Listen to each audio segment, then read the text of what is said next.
Hello, salutations à toute la jeunesse. Nous avons bien démarré par la grâce de Dieu l'année nouvelle qui va s'enchaîner sur des programmes, des rencontres, des rassemblements entre jeunes. Et j'aimerais inviter un jeune, une jeune à se lever pour la cause du royaume. L'apôtre Paul va dire à Timothée, un jeune, que personne ne méprise ta jeunesse. Ce n'était pas juste une phrase douce, mais c'est une injonction spirituelle, c'était un mandat. Et Paul ne dit pas à Timothée, explique-toi, il dit, prouve-le par ta vie. Donc être jeune, ce n'est pas être instable. Être jeune en Christ, ce n'est pas être naïf. Être jeune en Jésus, ce n'est pas être en attente. Être jeune, c'est être en première ligne. Prouve-le par ta vie.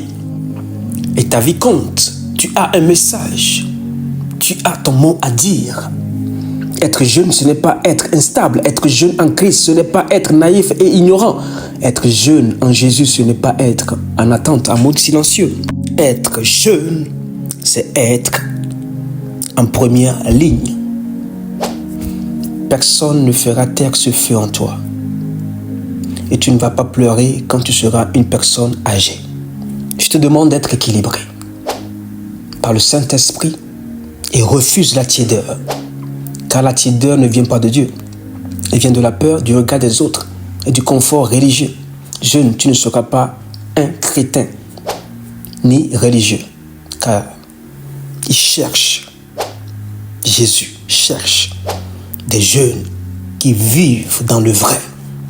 La vraie parole, dans une bonne conduite, remplie d'amour et de foi, de feu, de pureté, de sainteté, de puissance. Tu as un mystère.